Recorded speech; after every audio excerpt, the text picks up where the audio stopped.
Hello and welcome. In this video, we're going to talk about emotional regulation, what it is, why it matters, and a few simple ways you can practice it in everyday life.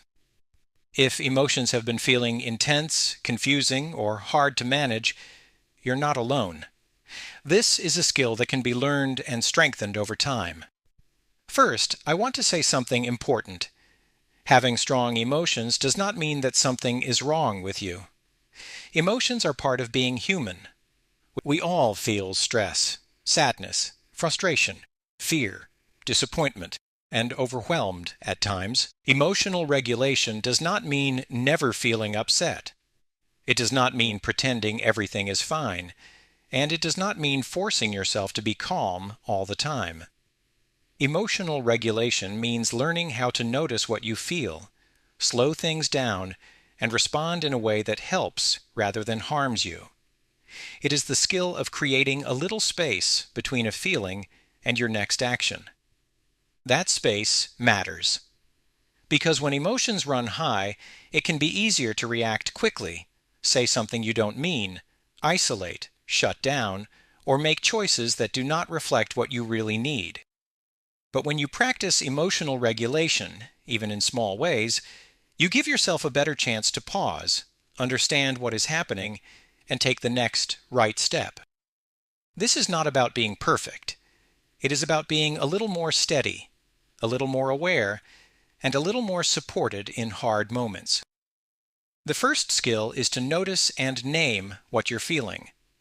A lot of the time, emotions feel bigger when everything is mixed together. You might think, "I'm overwhelmed." But underneath that, there may also be anxiety, frustration, sadness, or fear. When you pause and put words to what you feel, it can reduce some of the chaos. Try asking yourself, what am I feeling right now? You do not need the perfect answer. You are just checking in.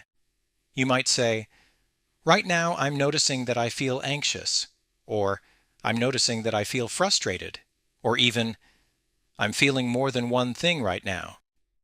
If it helps, add this next sentence. It makes sense that I feel this way.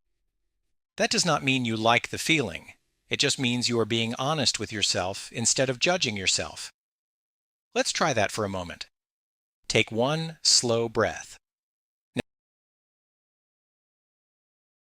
Now silently say to yourself, right now I'm noticing that I feel overwhelmed. This is a hard moment. I do not have to solve everything at once. Even a pause like that is a form of emotional regulation. The second skill is to calm your body. Emotions do not only show up in the mind, they also show up in the body.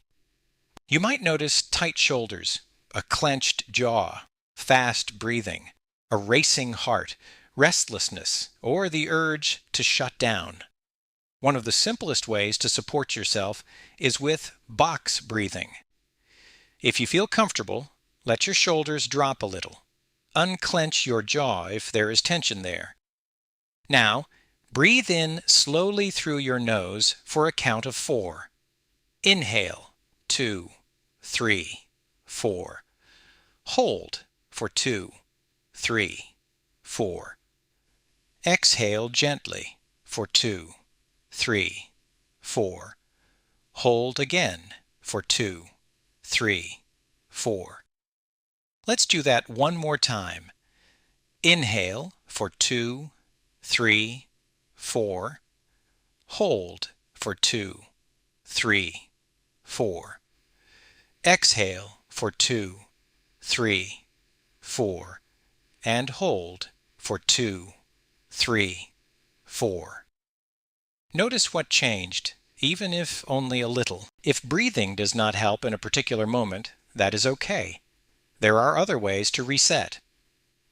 You might place both feet on the floor, stretch your hands and shoulders, take a short walk, step outside if it feels safe, drink some water, write down what you're feeling, or take a break from social media if it is adding more stress.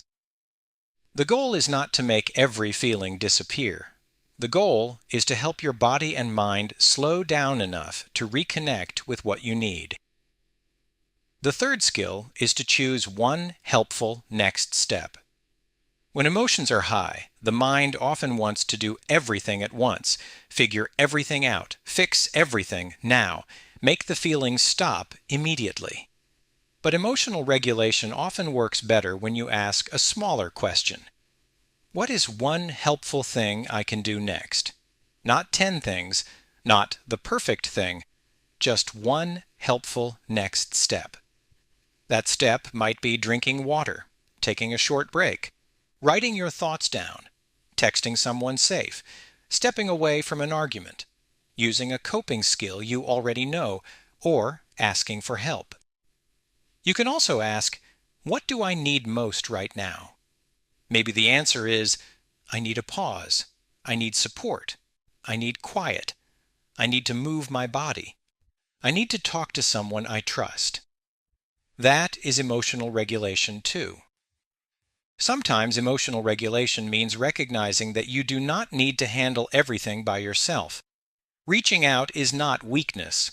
It is a healthy response. You might talk with a therapist, case manager, peer support specialist, sponsor, trusted friend, or someone else on your support team. You might simply say, I'm having a hard time, and I don't want to sit with it alone. Support is part of healing, and support is part of regulation. Let's review the 3 skills we practiced today. First, notice and name what you're feeling. Second, calm your body. And third, choose one helpful next step.